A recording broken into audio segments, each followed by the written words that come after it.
terjadinya infeksi. Inisiasi infeksi itu adalah adesi ini. Ya, jadi kalau dia tidak ada pili, tidak adesi, ya tidak akan terjadi infeksi. Maka mengapa pili disebut sebagai faktor virulensi? Ya, di sini. Kemudian yang kedua adalah flagela. Flagela itu yang tersusun dari protein namanya protein flagelin. Nah, flagela pada bakteri ya, itu fungsinya adalah alat gerak. Jadi bakteri itu bisa mencapai selaput mukosa itu karena dia bergerak. Nah, dengan adanya flagela dia akan bergerak lebih cepat.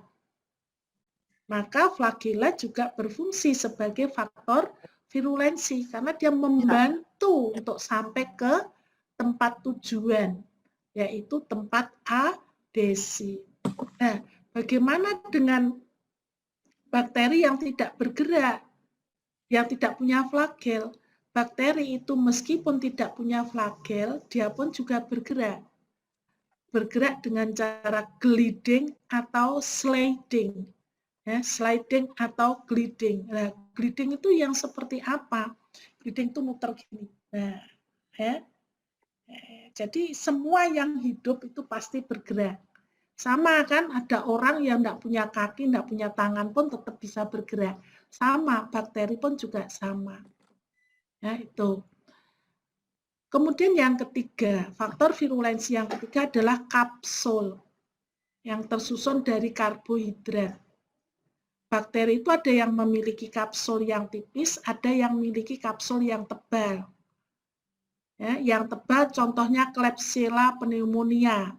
Yang tipis, semua bakteri yang koloninya smooth, halus, itu punya kapsul tapi tipis. Nah, apa fungsi dari kapsul yang dimiliki oleh bakteri? Ternyata untuk melindungi dirinya dari fagositosis. Jadi supaya ketika dia masuk ke dalam sel host, tidak mudah difagositosis oleh komponen sistem imun. Seperti misalnya sel dendritik atau sel makrofag ya. Jadi dia tidak mudah, dengan adanya kapsul itu dia bisa berlindung dari fagositosis. Tuh. Kemudian yang keempat adalah adanya endotoksin atau antigen somatik atau antigen O yang tersusun dari LPS. Apa itu LPS? Lipopolisakarida. Ini hanya dimiliki oleh bakteri gram negatif. Ya, jadi endotoksin itu hanya dimiliki oleh bakteri gram negatif. Kenapa? Karena endotoksin ini merupakan outer layer, lapisan luar dari dinding sel bakteri gram negatif. Gram positif tidak punya. Ya. Nah, ketika bakteri itu mati, outer layer yang tersusun dari lipopolisakarida itu berfungsi sebagai endotoksin. Ya, sehingga kalau saya tanya, siapakah bakteri yang memiliki endotoksin? Berarti siapa? Bakteri gram negatif. Bakteri gram negatif, ya. Gram positif dia tidak punya. Dia tidak punya LPS, tidak punya outer layer.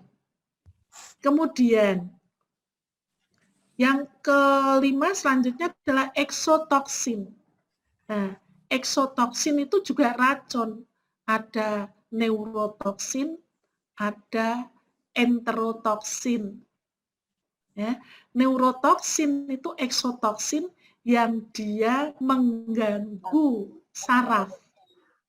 Seperti misalnya eksotoksin yang dikeluarkan oleh Clostridium tetani. Ya, itu kan menyebabkan detak jantung bergerak cepat, kemudian saraf di rahang itu kan terganggu sehingga dia kaku, tidak bisa membuka, ya, itu neurotoksin.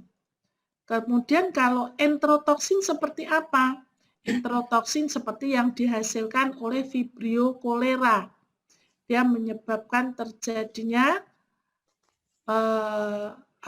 infeksi penyakit yang diawali oleh enterotoksin, yaitu pada saluran pencernaan, ya, seperti yang dihasilkan oleh Vibrio cholera. Nah, kalau endotoksin bahannya lipopolisakarida, kalau eksotoksin bahannya protein. Ya, bahannya protein. Kemudian, ini Anda kenal juga ada reagen Salmonella tipi O. Kemudian ada Salmonella tipi H. Ya, apa itu? Ada Salmonella paratipi O, Salmonella paratipi AH, ya, AO, AH. Kemudian paratipi BO, BH, paratipi CO, paratipi CH. Apa itu? Ketemu itu di mana? Reagen apa? Bidal, Bu. Bidal, ya toh. Jadi ketika dibilang Salmonella tipi O itu adalah somatik. Ya, jadi LPS ini somatik dari Salmonella tipi. Ya, jadi tidak ada yang berdiri sendiri Salmonella tipi O sendiri, itu tidak ada. Ya, jadi Salmonella tipi O itu adalah antigen O, lipopolisakarida dari Salmonella tipi yang digunakan untuk pemeriksaan bidal. Kemudian ada antigen Salmonella tipi H. Itu adalah antigen flagel dari Salmonella tipi. Jadi hanya khusus flagelnya. Jadi tidak ada Salmonella tipi H sendiri, itu tidak ada. Ya, jadi O dan H itu jadi satu. Nah, tapi ketika dibuat reagen, ini adalah somatiknya dari Salmonella tipi, flagelnya dari Salmonella tipi, yang digunakan sebagai reagen, sebagai antigen yang untuk deteksi antibodi. Ya, ini adalah faktor-faktor virulensi. Nah, kita perlu tahu, sebelum ke yang lebih detail, kita perlu tahu struktur ultrasel prokariot. Ya, jadi bakteri itu prokariot dari kata propra, pra itu sebelum, kariot karion, karion itu inti. Jadi bakteri itu tidak punya inti yang sesudah sempurna. Ya, inti selnya dia itu ya masih dalam bentuk kromosom ini yang berada di dalam sitoplasma, tapi dalam kondisi lebih kental dibanding sitoplasma di sekitarnya. Jadi belum dibungkus. Nah, kemudian ada yang kecil-kecil ini adalah ribosom. Ya, ribosom tempat sintesis protein. Jadi kalau kita bisa bayangkan, ini seperti bakmi yang di dalam mangkok atau bakso. Ya, bakso lengkap ada bakminya. Jadi ini yang sentral ini kromosomnya itu seperti bakmi kan. Ya, ini adalah kalau diisolasi itu DNA-nya. Ya, DNA itu diisolasi dari sini. Ya. Kemudian yang bulat-bulat ini ribosomnya seperti bakso. Sitoplasmanya itu kuahnya. Ya, Anda bisa bayangkan itu. Jadi prokariot itu masih sangat sederhana karena tidak memiliki organela lengkap seperti kita. Kemudian di samping itu ada sitoplasma, kemudian kromosomnya, kemudian ribosomnya. Ini dia berada di dalam lokasi yang dilindungi oleh membran sel atau membran sitoplasma. Ya, membran sel ataupun membran sitoplasma. Kemudian di luar membran sitoplasma itu ada dinding selnya yang dia rigid, ya, untuk melindungi semua isi sel itu. Mungkin lebih. Nah, nih, ya ini membran membran sitoplasma atau membran sel. Kemudian yang hijau lebih cerah ini dinding selnya. Dinding selnya itu rigid, kaku. Yang dia di satu sisi dia melindungi semua isi sel, yang sisi yang kedua adalah memberikan bentuk fokus, bentuk basil, itu karena adanya dinding sel ini. Kemudian di luar dinding sel ini adalah kapsul ini. Kapsul yang tersusun dari karbohidrat. Kemudian di luar itu ada pili. Izin Bu. Ya. Slide-nya nggak kelihatan ya Bu. Loh, kok kamu dari tadi nggak bilang? Masa? Nggak, tadi yang di faktor virulensi masih kelihatan, masih ada Bu. Cuman di gambar yang ini jelas kan nggak kelihatan. Masa? Ini nggak kelihatan? Kelihatan. Gambarnya kayaknya slide berikutnya itu nggak berjalan. Masih di faktor virulensi aja terus. Oh ya, sebentar. Saya stop share-nya dulu ya. Tak share lagi ya. Iya Bu. Ya Bu. Kalau ini kelihatan ya? Ini kelihatan? Kelihatan, tapi nggak berubah, Bu. Oke. Saya stop dulu. Oke.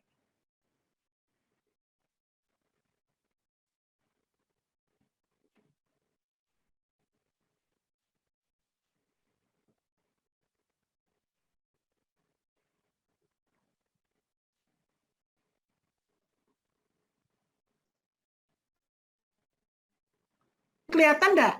Kelihatan, Bu. Kelihatan, Bu. Udah ya? Oke. Udah kelihatan ya?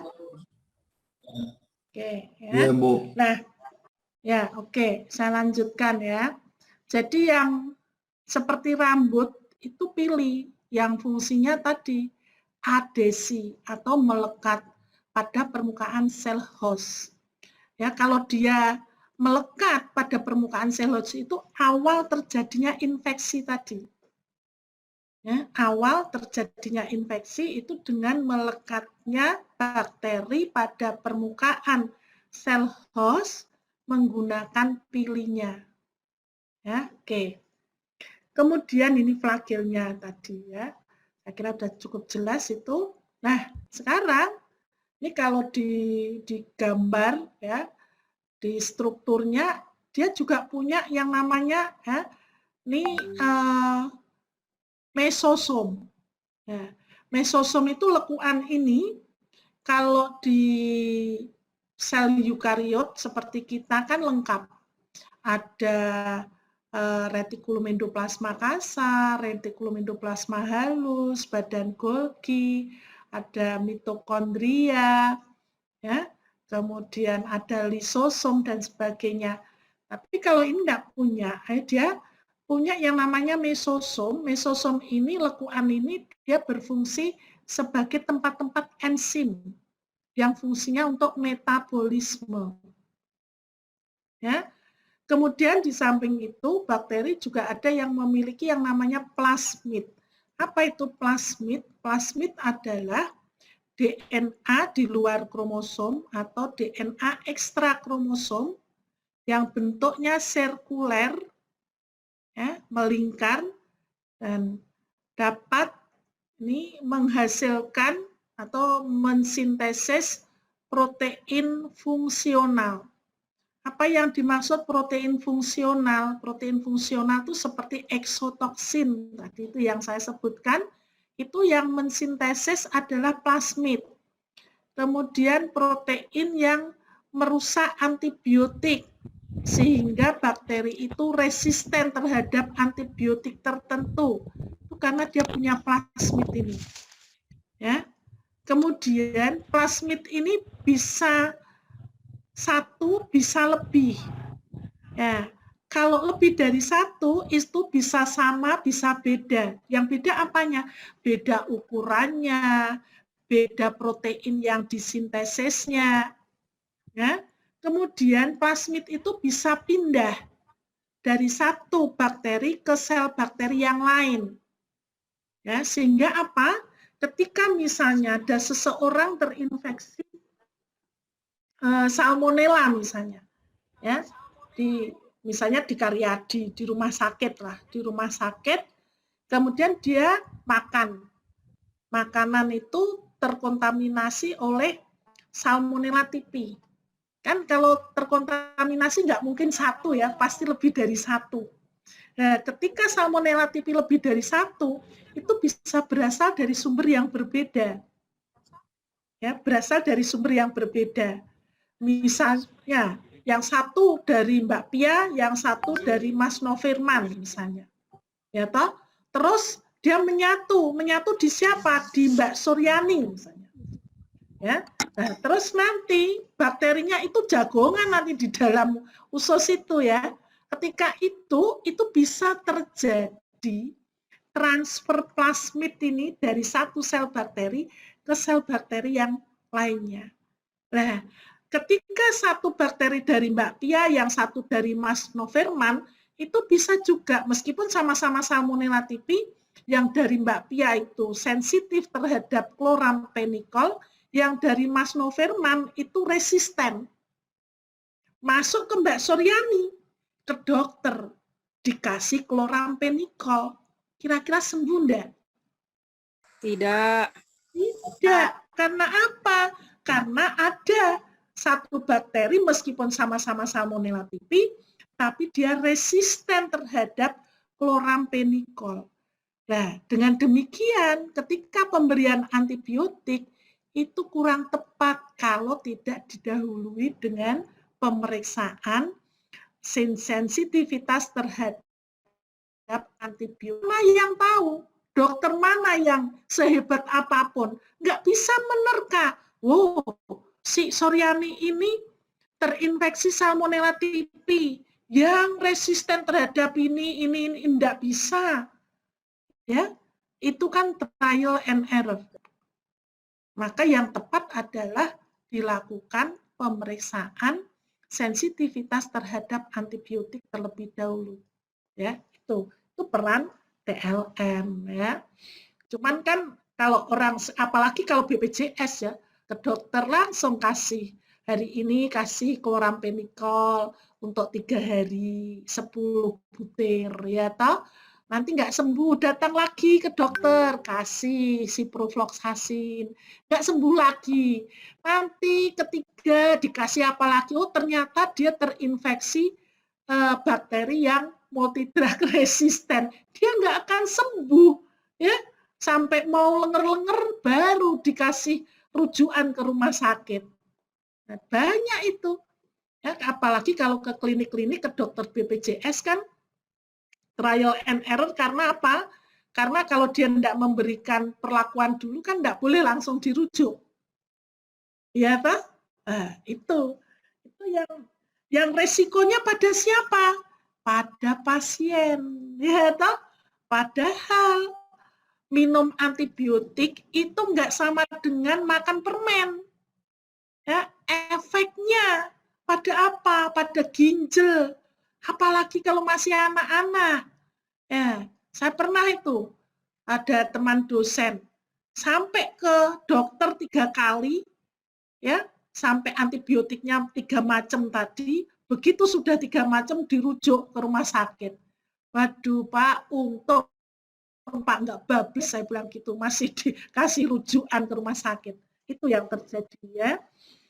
Kemudian saya lanjutkan. Nah, sekarang apa bedanya bakteri gram positif dengan bakteri gram negatif? Ya, tadi kan saya sampaikan bahwa bakteri gram negatif itu memiliki outer layer yang tersusun dari LPS, di mana kalau bakteri itu mati, dia berfungsi sebagai endotoksin. Di manakah dia berada? Nih, di sini nih. Ya, ini tersusun dari LPS, lipopolisakarida. Ya, bakteri gram positif nggak punya. Gram negatif punya dinding sel yang ada peptidoglikannya sedikit tapi lemaknya banyak. Yang putih itu lemaknya. Di sini peptidoglikannya tebal. Dia tidak punya LPS, tapi lemaknya tipis. Nah, sekarang kalau kita lihat di sini, Tahu peptidoglikan itu apa? Di peptidoglikan itu kombinasi bahannya kombinasi antara peptid, peptida itu protein, dan glikan itu karbohidrat. Jadi dinding selnya itu ramuan antara protein dan karbohidrat. Selain juga ada lemak. Ya. Nah, kalau kita melihat dari struktur dinding sel bakteri gram positif dengan gram negatif, ini lebih bervariasi yang mana?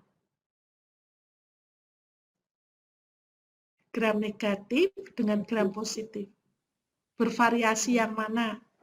Negatif. Negatif. Negatif. Negatif karena dia punya LPS. Gram positif tidak punya. Tapi jangan dikira kalau dia punya dinding sel yang lebih bervariasi itu mesti lebih wow, lebih kuat. Belum tentu. Ya. Jadi kalau kamu bisa bayangkan, kalau saya bandingkan, ini tuh kalau pintu bahannya itu kayu jati.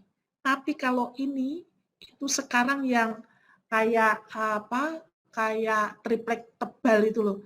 Sama di tepinya dikasih aluminium ini. Ya. Sehingga kalau dilihat ini tampaknya sederhana, tapi kayu jati. Ini bervariasi, tapi model bahan rumah sekarang. Ya, nah, ini maksud saya, ketika kamu isolasi DNA, ya, nanti kalau di D4 kan ada isolasi DNA ya, di biologi molekuler itu ada praktikum, isolasi DNA bakteri gram positif itu lebih susah dibanding isolasi DNA bakteri gram negatif. Nah, padahal kalau kita lihat dinding selnya, gram negatif lebih bervariasi, tapi lebih mudah isolasi DNA-nya dibanding isolasi DNA bakteri gram positif. Ya, ini ditambah enzim lisosim. Ya, enzim lisosim untuk menghancurkan dinding selnya supaya DNA-nya bisa diisolasi. Tapi kalau untuk bakteri gram negatif tidak perlu. Nah, di situ. Ya. Kemudian saya lanjutkan. Nah ini ya struktur bakteri gram positif dan gram negatif. Di sini dia punya peptidoglikan tebal, ya, ini peptidoglikannya tipis. Kemudian ini bahannya tadi peptida, itu protein peptid, ya, ikatan peptida.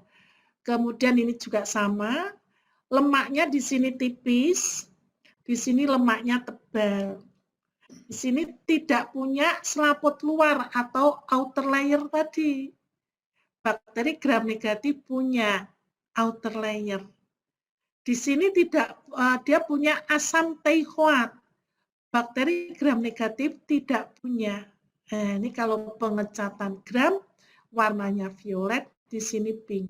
Nah, mengapa bisa violet, mengapa bisa pink, silahkan dipelajari. Ya, kalau nggak tahu, tanya. Ya, oke. Nah, peptidoglikan itu kombinasi antara peptid, protein, dan glikan karbohidrat. Proteinnya apa saja? Ya, tersusun dari asam amino, alanin, glutamin, ya, kemudian L-alanin, D-alanin, kemudian lisin. Karbohidratnya NAG, N-asetilglukosamin, dan NAM, N-asetilmuramik asid, asam muramik asid ini, asam muramik. Ya. Nah, ini komponen peptidoglikan.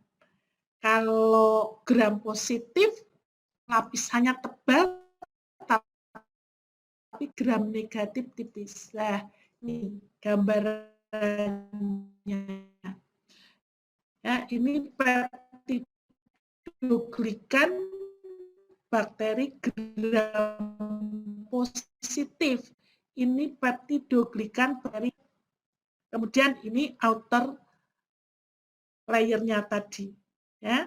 Kemudian ini tersusunnya seperti ini. Nah, kalau ini gram negatif, ya, ini fungi. Ya, sekarang kenapa kalau orang panunen nggak bisa dikasih betadin misalnya, ya toh? Nah, karena betadin itu antiseptik tapi bukan anti jamur, ya. Anti jamur kenapa? Misalnya salep luka itu kalau luka karena bakteri atau luka karena fungi itu salepnya beda, ya. Karena apa? Sasarannya dinding selnya. Dinding sel bakteri berbeda dengan dinding sel dari jamur, maka harus diperhatikan. Ya, bedanya di mana? Dia di sini punya adanya kitin. Ya, jamur punya lapisan kitin ini. Ini yang agak susah untuk ditembus. Ya. Oke, sudah lanjut. Nah, ini plasmid ya. Ini sudah, oke. Nah, sampai di sini ini ya, ada mikroorganisme flora normal manusia. Kemudian ada yang dia di lingkungan, ya, dia punya faktor virulensi. Masuk ke dalam tubuh, ada yang tidak sakit, tapi ada yang sakit. Kenapa kita tidak setiap saat sakit? Karena kita punya sistem imun. Ada sistem imun alamiah, ada sistem imun spesifik. Ya, nah, sistem imun alamiah yang bekerja dengan baik itu menyebabkan kita terjaga sehingga tetap sehat. Nah, sistem imun alamiah itu seperti apa? Jadi seperti kulit kita, kemudian selaput mukosa, ya, kemudian seperti air mata, terus seperti air liur, ya, kemudian mukus yang ada di hidung, ada di telinga, ada di vagina, itu adalah komponen sistem imun alamiah. Itu yang di luar-luar. Yang di dalam apa? Ya toh? Nah, mata kita itu kan coba misalnya Mbak Salahuddin, siapa ini? Mbak Indah. Mbak Indah, coba saya tanya, sudah pernah sakit mata? Mbak Indah Lestari? Ya, Bu. Pernah, Bu. Sakit mata? Pernah. Sudah berapa tahun dari sekarang? Sekitar sudah lama, Bu, lebih dari 2 tahun. Nah, sudah lama. Mbak Suryani? Pernah sih, Bu, tapi waktu kecil aja. Nah, ya toh. Tapi kenapa kita kok nggak setiap saat itu sakit mata? Padahal mata kita ya kalau saya pakai kacamata, meskipun pakai kacamata kan tetap ada kontak dengan udara kan. Tapi kenapa tidak setiap saat sakit? Kita punya selaput mukosa di mata kita. Terus punya air mata. Ya, di air mata itu ada komponen yang namanya enzim lisosim. Ya, dengan enzim lisosim itu bakteri gram positif, ya, dinding sel bakteri itu akan hancur. Sehingga apa? Jangan habiskan air matamu untuk orang lain, rugi. Ya. Karena apa? Tadi di air mata itu ada enzim lisosim itu. Ya. Nah, coba pernah dengar kalau orang tua-tua dulu bilang kalau ada anaknya sakit mata, bayinya sakit mata, suruh kasih ludah yang pagi hari itu.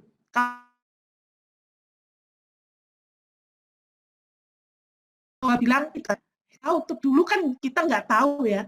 Oh, ternyata di air liur itu ada enzim lisosim. Nah, kalau pagi hari konsentrasi enzim lisosimnya tinggi. Ya, maka ketika dileletkan ke mata yang sakit itu, yang diasumsikan dia terinfeksi oleh bakteri, maka dia akan hancur oleh enzim lisosim itu. Yang sama, kamu naik motor, begitu turun, nah, lihat mesti kan, misalnya pakai kacamata langsung dilihat kayak gini. Ya, atau dilihat gini. Apa yang didapat? Terima. Nah, halus hitam, ya toh? Kalau habis naik motor itu, halus hitam itu apa? Itu kan produk dari pekerjaan air mata. Nah, sehingga apa? Ketika kamu itu naik motor, kemudian kalau saya bilang keliliben, nggak tahu orang luar Jawa bilangnya apa, misalnya kena hewan kecil-kecil, ya berhenti, kedip-kedipkan mata kamu untuk merangsang keluarnya air mata. Kalau besar ya diambil, jangan terus malah disuruh temennya tiup, keras, ya malah nempel nanti, ya plus air liur temannya nanti. Ya, jadi jangan ditiup, tapi diambil, terus kedip-kedipkan mata itu supaya air matanya terangsang untuk keluar, ya. Jadi seperti itu. Tapi kalau digosok-gosok nanti yang terjadi iritasi, malah infeksi. Nah itu, sehingga kalau saya nikmat apa yang engkau dustakan, ya di surat Ar-Rahman, ya toh. Nah, itulah rezeki, ya. Kemudian di keringat pun juga sama, ada enzim lisosim. Ya. Di keringat saya, keringat kamu semua ada enzim lisosim. Jangan dikira keringat itu tidak punya makna, meskipun itu sisa metabolisme yang dikeluarkan dari tubuh kita lewat pori-pori kulit, tapi punya peran. Dia punya enzim lisosim, ya. Jadi bersyukurlah kalau Anda punya banyak keringat juga, ya, tapi bukan keringat karena sakit, ya. Itu. Kemudian, tapi kenapa kita bisa sakit? Nah, kita bisa sakit ketika sistem imun alamiah tidak dapat mengeliminir dari mikroorganisme yang masuk. Maka kan didengung-dengungkan sekarang, jaga sistem imun, jaga imun, jaga imun. Nah, itu supaya apa? Kamu tidak stres. Ya, ketika tidak stres, kondisi tubuh sehat. Kenapa? Karena ketika orang stres itu hipotalamusnya kacau. Kalau hipotalamus kacau, hormon-hormon yang dihasilkan oleh hipotalamus yang mengatur metabolisme di dalam tubuh kacau.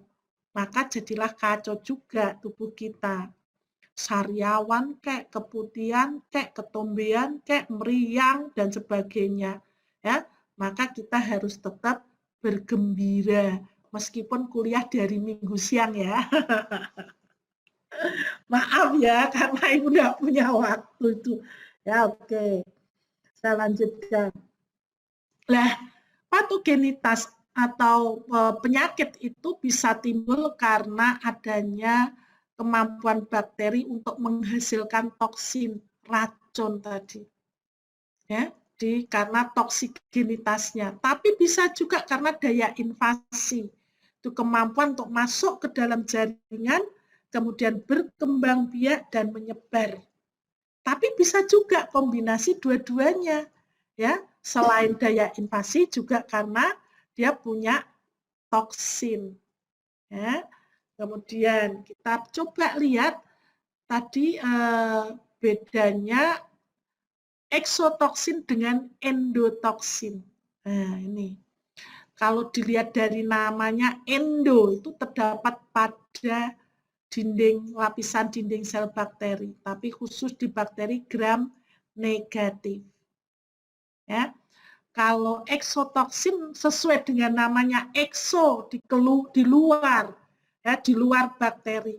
Jadi dia diproduksi di dalam sel bakteri, kemudian disekresikan. Beda sekresi dengan ekskresi.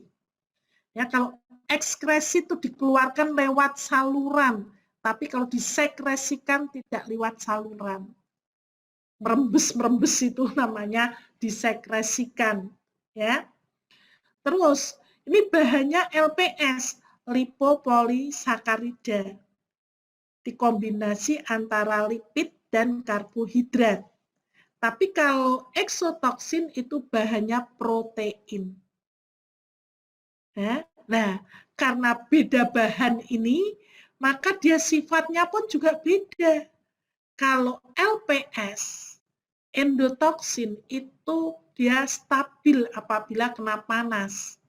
Tapi kalau eksotoksin itu termolabil, dia mudah rusak apabila kena panas. Nah, sehingga apa? Ketika Anda punya makanan, ya, seperti makanan kaleng apa itu, atau makanan-makanan yang lain yang harus dipanaskan, ya. Kalau makanan kaleng itu kan diasumsikan dia misalnya kita sudah terkontaminasi misalnya Clostridium.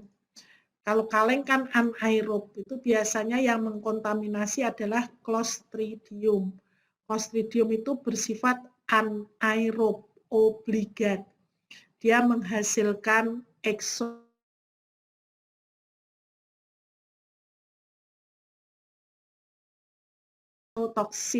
Nah, itu yang bisa menyebabkan sakit. Ya. Maka ketika punya makanan kaleng kayak sarden, kornet, ya itu dipanaskan, ya dipanaskan. Tapi panasnya supaya homogen, jangan hanya diangetkan. Nah, kalau dipanaskan itu kalau dia misalnya terkontaminasi oleh bakteri yang menghasilkan eksotoksin, eksotoksinnya akan rusak kena panas tadi, sehingga aman. Ya, sama kan banyak orang keracunan makanan karena Staphylococcus aureus. Ya, itu biasanya pada catering-catering yang dia masih kurang profesional atau dia sudah profesional tapi karena terlalu banyak pesanan sehingga mengabaikan kesehatan, itu sering dicicil. Dicicil itu bahasa Indonesianya apa ya? Apa bahasa Indonesia dicicil? Ada yang tahu? Bertahap, Bu. Ya, bertahap. Ya. Jadi bertahap dia diawali. Oh, ini misalnya daging masaknya susah dibuat awal-awal, tapi lupa nggak dipanaskan dia. Ya, kemudian begitu resepsi disajikan. Nanti ada KLB, keracunan makanan. Nanti dicek semua, ternyata dagingnya yang dia terkontaminasi Staphylococcus aureus. Nah, itu. Ya, kenapa? Tadi nggak dipanaskan. Itu kalau dipanaskan dulu, mungkin dipanaskan tapi anget-anget saja. Ya, itu percuma. Nanti kalau dipanaskan ya sampai panas sempurna, kemudian dihomogenkan, jadi supaya semua juga kena panas yang sempurna. Ya, nah ini dikode oleh plasmid. Nah, kemudian patogenitas dari eksotoksin itu lebih tinggi dibanding dari endotoksin. Maksudnya gimana? Misalnya sama-sama kena eksotoksin dan yang satu kena endotoksin. Jumlahnya sama. Misalnya yang satu kena 1 mikrogram, yang satu kena 1 mikrogram juga. Kalau kena 1 mikrogram endotoksin, sakitnya luar biasa. Kalau kena 1 mikrogram eksotoksin. Tapi kalau endotoksin mungkin ya anget-anget saja. Jadi patogenitas endotoksin lebih rendah dibandingkan patogenitas eksotoksin. Ya, kemudian siapa yang menghasilkan? Ya, tadi sesuai dengan yang saya sampaikan dari awal, bahwa yang menghasilkan endotoksin itu adalah bakteri gram negatif. Tapi kalau eksotoksin itu bisa gram negatif, bisa gram positif. Ya, oke. Ada yang ditanyakan sampai di sini sebelum saya lanjutkan? Ibu, Assalamualaikum, saya pengen bertanya. Silahkan. Salam Mbak Soryani di mana? Mbak Soryani di mana? Papua, Bu. Papua, Bu. Oh, di Papua. Oke. Ya. Yang ingin saya tanyakan pada telur-telur yang dijual di pasaran, Bu. Biasa kan kalau dari peternak itu ada yang kayak peternak ayam untuk kasih mengerami itu mereka biasa jual telur ayam kampung kan Bu. Katanya kan nggak boleh tuh digoreng, bagusnya tuh dimasak karena katanya mengandung salmonella. Itu benar nggak Bu ya?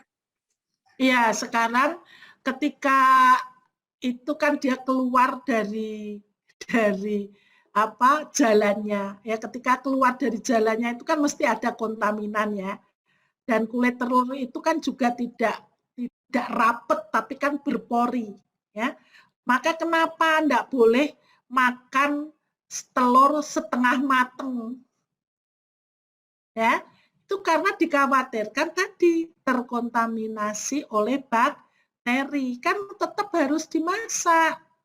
Jadi seperti itu. Ya kenapa? Kalau terus apalagi kalau telurnya mentah ya, kalau orang-orang Jawa itu biasanya minum jamu itu dikasih kuning telur ya yang mentah itu dicampur, cuman kalau dengan madu saya berpikir saya belum melakukan penelitian itu, ketika dicampur dengan madu itu kan viskositasnya tinggi ya, dia punya kadar gula tinggi, juga ada yang bersifat asam, dia punya komponen antibakteri ya, mungkin ketika dicampur dengan madu dia akan mati mungkin ya. Tapi saya belum melakukan penelitian itu. Bisa saja dilakukan penelitian ketika kuning telur tanpa madu diperiksa, kemudian ketika dicampur dengan madu diperiksa. Nah, ada enggak bakterinya? Kalau misalnya tanpa madu berbakteri, ketika ditambah madu tanpa bakterinya mati, ya itu berarti ketika dicampur madu aman-aman saja. Ya. Nah, kemudian kan kalau dulu zaman saya dulu itu sering telur setengah mateng. Telur setengah mateng itu enak memang. Ya, manis rasanya ya. Tapi kan itu tidak diperbolehkan, tidak diizinkan untuk anak-anak. Karena apa? Tadi diasumsikan ketika setengah matang itu bakterinya ya masih setengah mati. Ya. Jadi kemungkinan malah justru bisa menginfeksi. Jadi seperti itu. Ya. Oke. Terima kasih Ya. Bu. Ya, sama-sama. Yang lain silakan.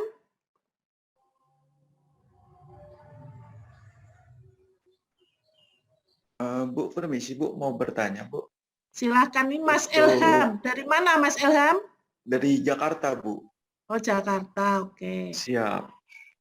Untuk Gimana? demam tipoid Bu, ada yang bilang katanya jika udah berobat nggak sembuh-sembuh itu suruh minum obat cacing katanya. Oh, bukan obat cacing tapi cacingnya itu loh. Jadi cacing yang dikeringkan itu bukan obat cacing.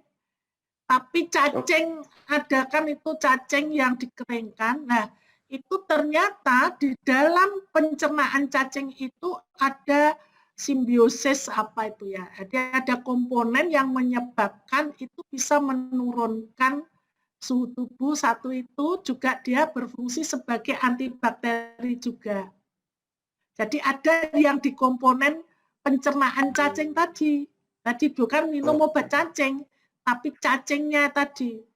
Ya, cuman bukan cacing Ascaris lumbicoides loh ya.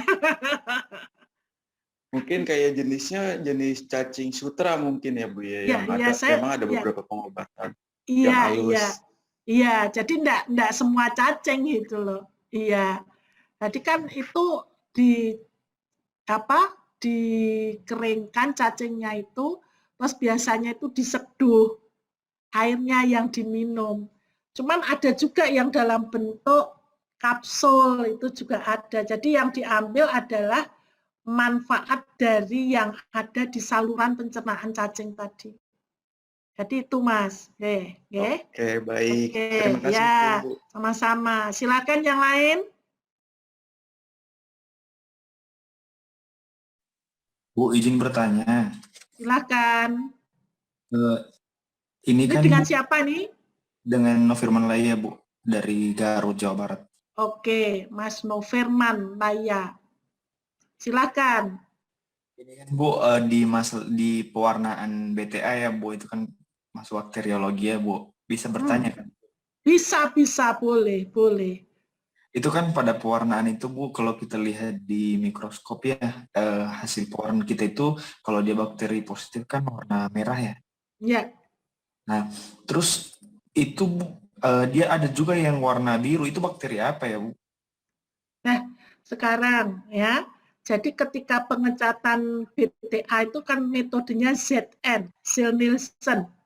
Zell Nielsen itu catnya ada di ZNA dan ZNC. ZNA isinya karbonfusin, warnanya merah. Oh. ZNC isinya methylene blue, warnanya biru. ZNB isinya peluntur, ya, alkohol asam. Jadi ketika diberi ZNA, itu baik BTA, Mycobacterium tuberculosis, ataupun non-BTA yang biasanya menyertai, itu bisa Streptococcus, bisa Staphylococcus, atau bisa bakteri batang gram negatif yang lain. Itu kan dua-duanya berwarna merah, ya kan? Karena ZNA. Kemudian, kan itu sambil dipanaskan ya, karena BTA itu punya wax di dinding selnya, punya lilin, ya kan? Nah, dengan dipanaskan ZNA bisa masuk, non BTA pun masuk, tapi ketika diberi ZNB itu peluntur, ya, maka BTA karbonfusinya enggak luntur, tapi non BTA luntur, jadi transparan, ya. Kenapa BTA tidak luntur? Karena BTA punya asam mikolat. Asam mikolat, bukan teichoat. Asam mikolat akan berikatan dengan fusin. Ikatannya ikatan ion. Yang dia tidak terlunturkan oleh alkohol asam. Tapi non-BTA dia tidak punya komponen itu. Sehingga karbonfusin luntur. Ya, begitu diberi ZNC, yang merah tetap merah.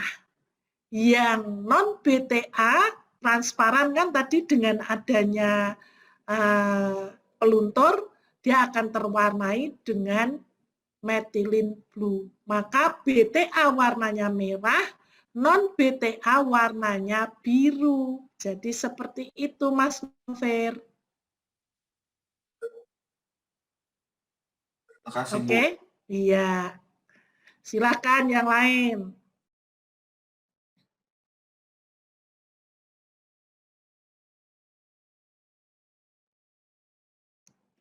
Oke, belum ada yang tanya, saya lanjutkan dulu ya. Nah ini, eksotoksin itu ada enterotoksin yang bekerja pada lapisan saluran pencernaan, enterotoksin. Kemudian kalau neurotoksin tadi mengganggu fungsi neuron saraf. Ada sitotoksin merusak fungsi dari sel inang. Ya, jadi eksotoksin ada enterotoksin, ada neurotoksin, ada sitotoksin. Sitotoksin itu seperti toksin yang dihasilkan oleh Staphylococcus aureus yang menyebabkan S3, Scalded Skin Syndrome. Ya, itu sitotoksin. Karena apa? Dia merusak dari epidermis sehingga melepuh-melepuh seperti kulit kena api, jadi luka bakar. Itu karena sitotoksin ya. Oke, saya lanjutkan. Nah, ini contoh-contoh dari bakteri yang menghasilkan neurotoksin. Jadi Clostridium botulinum itu penyakitnya namanya botulism. Ya. Di sini neurotoksinnya berfungsi melumpuhkan ringan ini. Nah, karena menyerang neuron tadi. bakteri ini bentuknya batang, berspora pada bagian subterminal, itu antara tengah dan ujung, itu subterminal. Kalau ujung contohnya Clostridium tetani. Kalau yang di tengah contohnya Bacillus, itu di tengah. Ingat bahwa ada bakteri yang menghasilkan spora, ada yang tidak. Nah, yang menghasilkan spora, spora bukan sebagai alat perkembangbiakan, tapi spora berfungsi sebagai alat untuk mempertahankan diri dari lingkungan yang ekstrim. Apa yang dimaksud dengan lingkungan yang ekstrim? Misalnya dia berada pada lingkungan yang kurang nutrisi, berada pada lingkungan yang kurang air, berada pada lingkungan yang kadar garamnya tinggi, berada pada lingkungan yang suhunya tinggi, ya, itu lingkungan-lingkungan yang ekstrim, maka dia akan bertahan dengan sporanya. Mungkin pernah dengar adanya Bacillus anthracis, ya.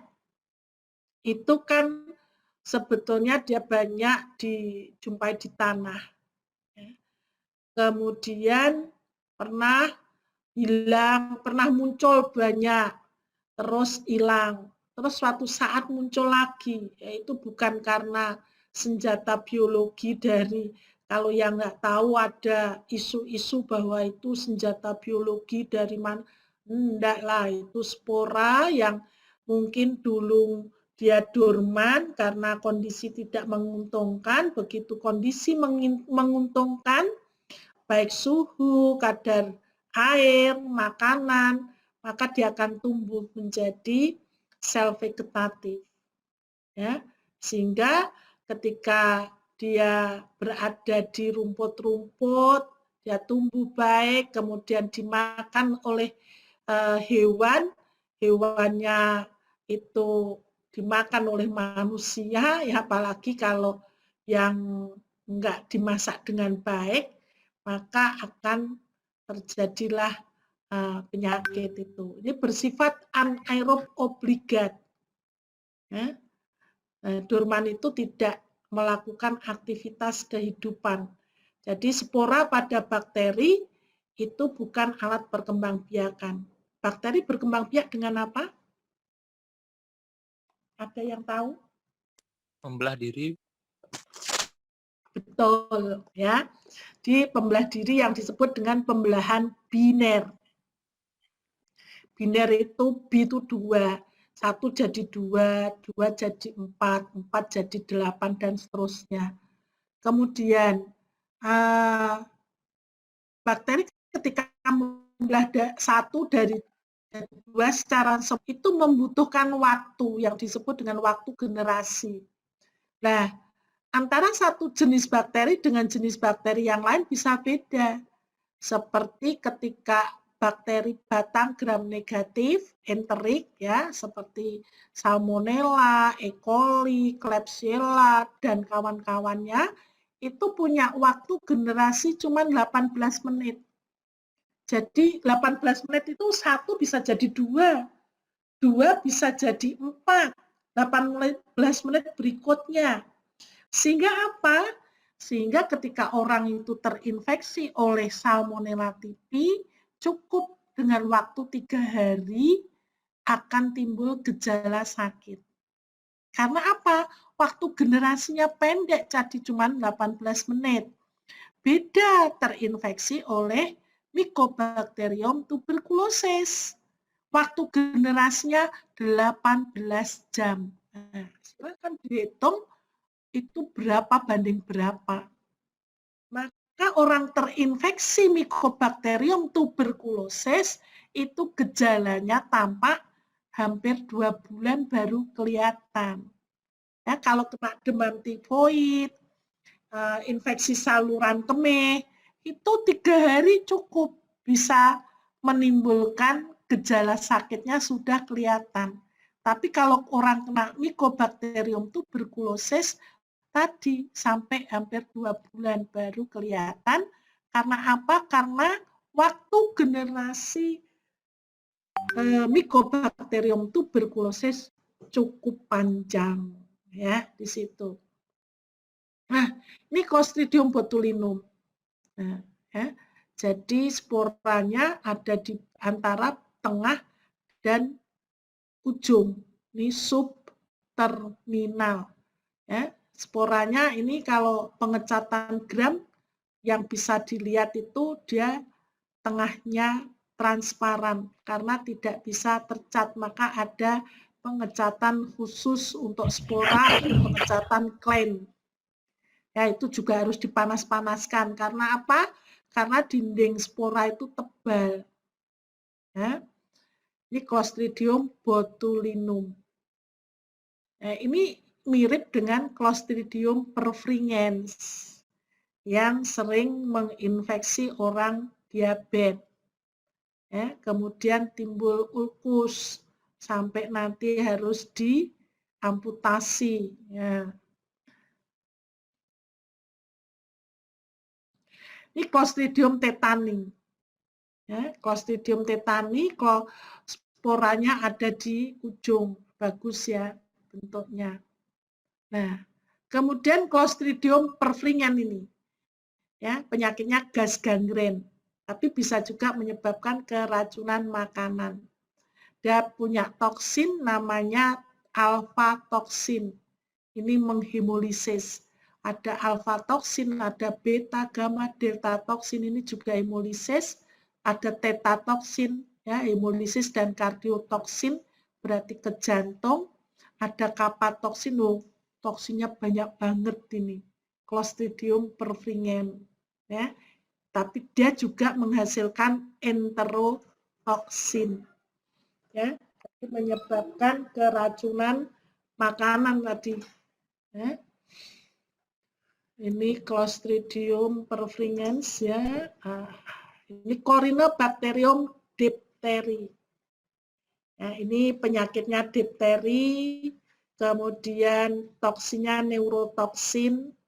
Ya, dia akan menghambat sintesis protein dan menginfeksi selaput mukosa saluran pernafasan.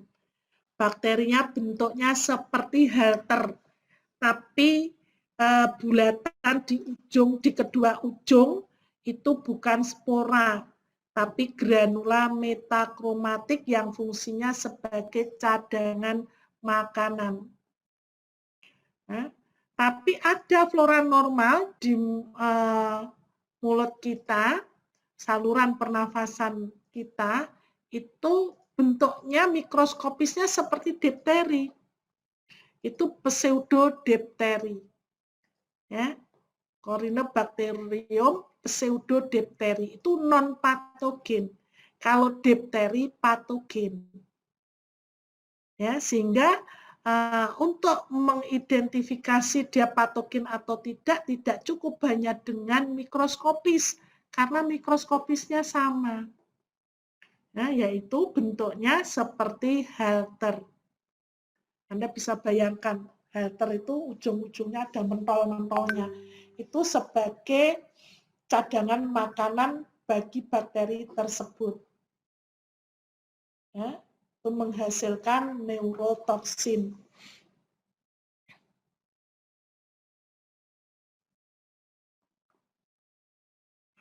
Ini ada macam-macam. Nah, ini Staphylococcus ini. Ininya kok enggak ada. Bentar. Nah, ini dulu ya.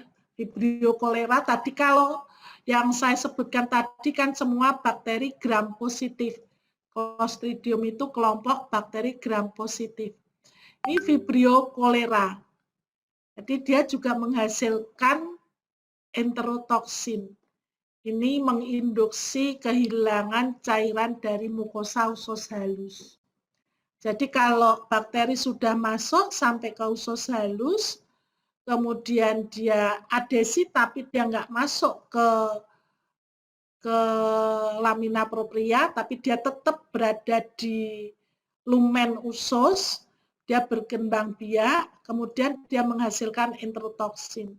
Enterotoksinnya itu dia akan menginduksi orang yang terinfeksi kehilangan cairan dari mukosa usus halusnya. Ya.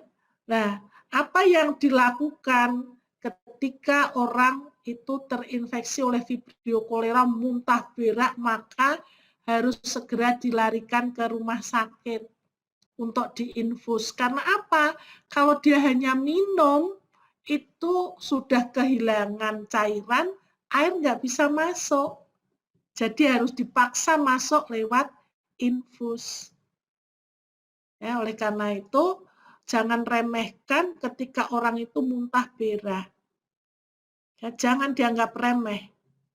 Karena begitu kekurangan cairan, nanti sel-sel organ-organ itu akan mengering, mata itu nanti yang hitam itu jadi naik ke atas terus putih semua itu. Ya, saya pernah melihat itu. Ya. Nah, disuruh saya rumahnya dekat puskesmas, kalau ada orang kayak gitu suka lihat, oh ada orang itu muntah berak, matanya mendeli-mendeli, itu saya masih kecil tuh suka lihat itu, saya masih ingat banget ya. Jadi matanya itu hitamnya menghilang terus tinggal putihnya gitu. Itu bahaya itu kalau sudah kekurangan air ya. Maka kalau ada tadi saudara atau tetangga atau siapa yang muntah berak, cepat-cepat dibawa ke rumah sakit ya. Tidak cukup hanya dengan oralit saja, karena kalau itu Vibrio cholera dia tadi ya, dia nggak mampu menyerap air. Kalau Vibrio cholera ini bentuknya batang bengkok, tahan terhadap pH tinggi. Ya, maka dia disuburkan dengan APW, alkaline peptone water. Terus dia tumbuh baik pada media TCBS, tiosulfat sitrat bile salt sukrosa agar. Oh, cepet banget ya. Tiosulfat sitrat bile sukrosa agar. Ya, itu dia mengandung bile, itu garam empedu, di mana bakteri gram positif tidak mampu tumbuh, tapi Vibrio tahan, kemudian saltnya karena kadar garamnya di media tersebut cukup tinggi, pH-nya juga tinggi. Nah, media TCBS itu termasuk media eksklusif karena pH-nya tinggi, di 8 sampai 9.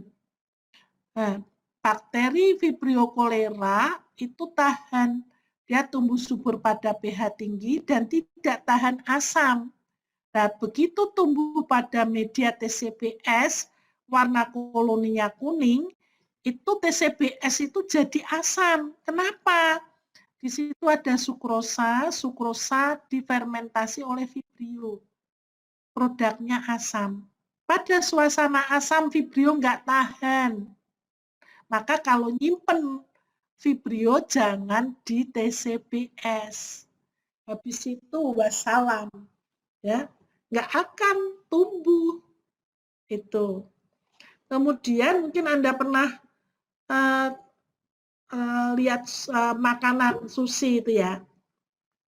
Kalau di Jepang itu kan itu udangnya memang mentah, ada yang mentah itu. Itu enak, manis. Ya, mereka ngolahnya ternyata antara lain juga dicelupkan ke cuka. Kenapa ke cuka? Ya itu tadi, bakteri-bakteri laut itu banyak yang tidak tahan terhadap asam. Tapi di Jepang pernah ada KLB, ya, Vibrio cholera. Kenapa? Ya tadi habis pesta-pesta ngolah ikannya, ya benar dia sudah ini sama asam, tapi nggak sempurna. Yang kena asam luarnya, yang dalam enggak, ya udah kena. Ya, di situ.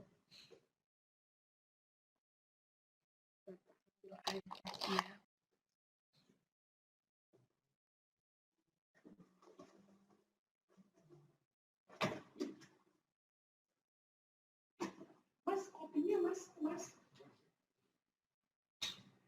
Biasa kopi nggak?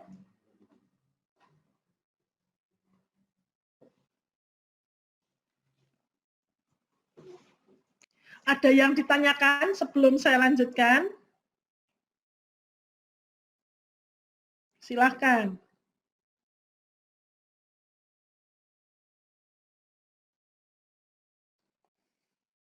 Kalau belum ada, saya lanjutkan dulu ya. Oke, ini E. coli. Nah, E. coli itu ada macam-macam strainnya. Ya.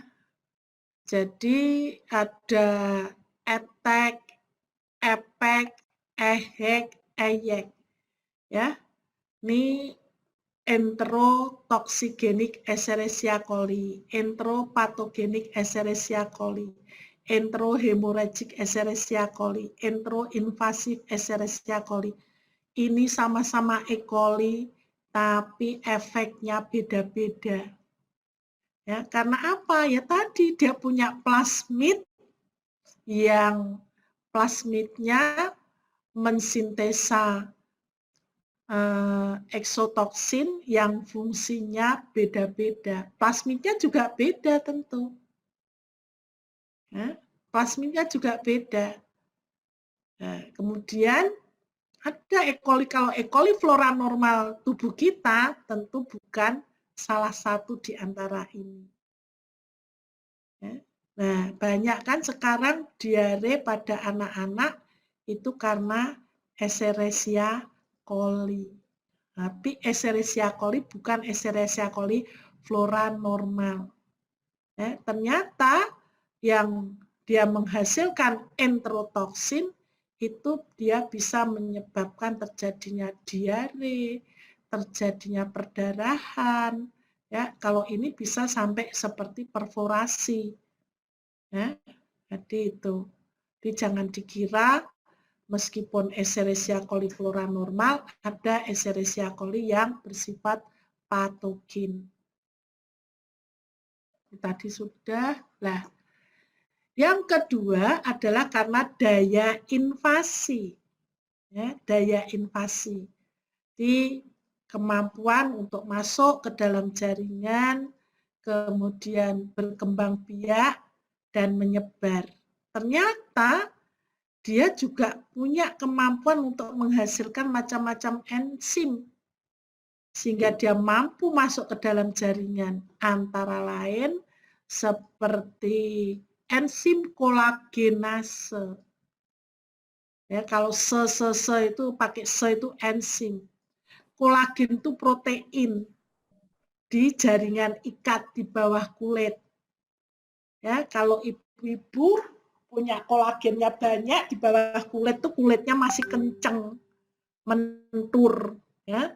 Maka kalau ke salon sering tambah kolagen. Nah, jadi kolagen itu protein. Ya, tidurnya runyer supaya masuk ke dalam kulitnya. Ya, tambah kolagen biar pipinya kenceng seperti itu. Lah, sama ketika bakteri itu masuk ke dalam kulit kita lebih dalam, ketemu kolagen dia. Jaringan ikat kolagen tuh bisa kita bayangkan kayak karet pentil itu loh. Ya, jadi kalau ditembus bendal. Nah, kalau bakteri itu punya enzim kolagenase, maka kolagen tadi begitu ketemu kolagenase, dia akan lembek. Ya, jadi kayak karet kalau dibakar kan, lembek itu. Begitu lembek, dia mampu untuk masuk ke dalam jaringan di dalam. Ya, jangan dikira ketika dia tidak punya eksotoksin, tidak punya endotoksin, dia punya yang lain, yaitu antara lain enzim kolagenase. Siapa dia? Contohnya Staphylococcus aureus.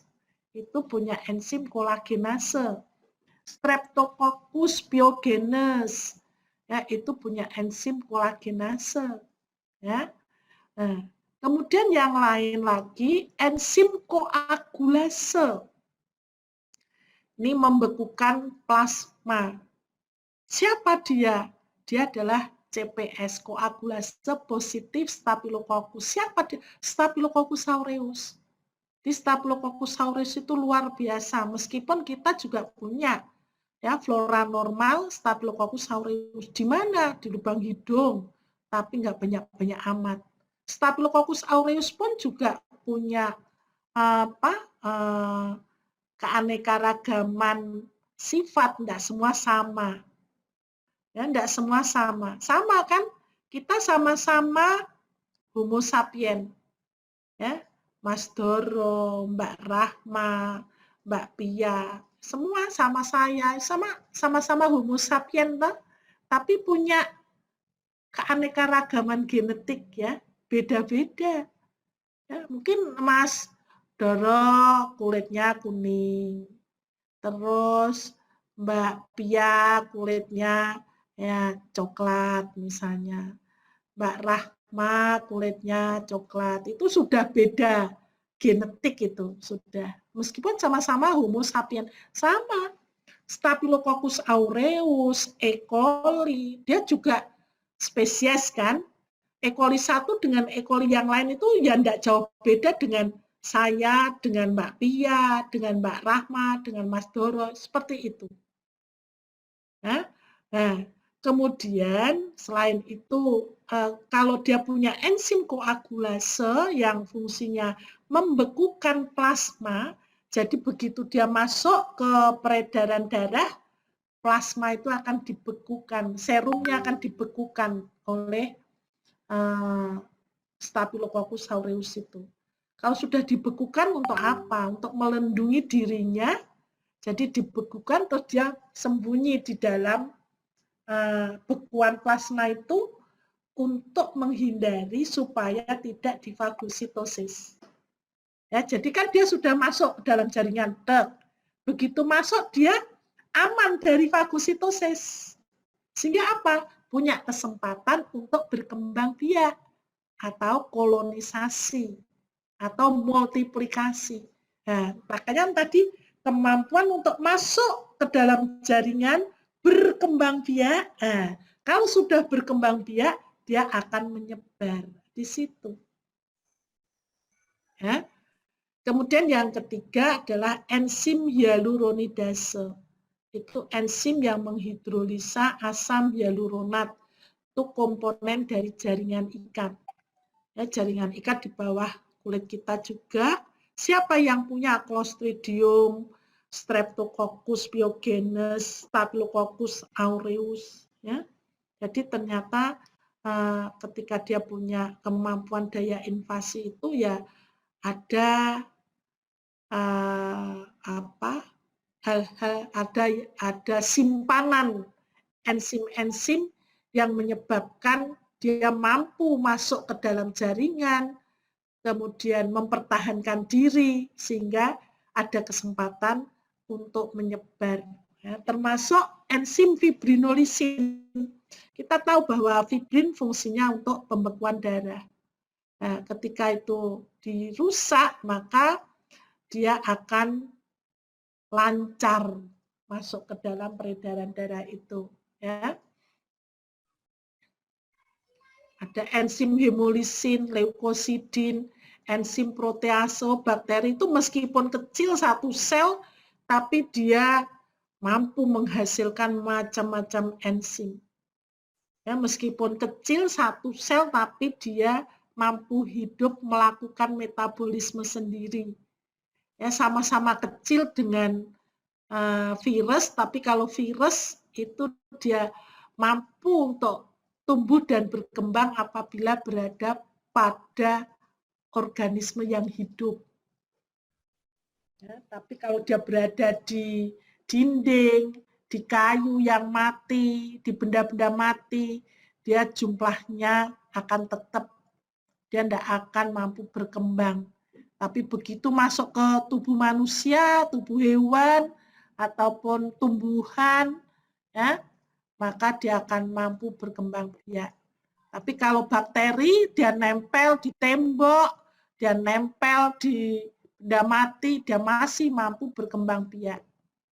Bakteri, jamur, yang lain-lain. Tapi kalau virus tidak. Ini cara masuknya mikroorganisme ke dalam tubuh manusia. Ada 4 cara. Ada inhalasi, itu lewat jalur pernafasan, ingesti lewat jalur pencernaan, kemudian inokulasi, itu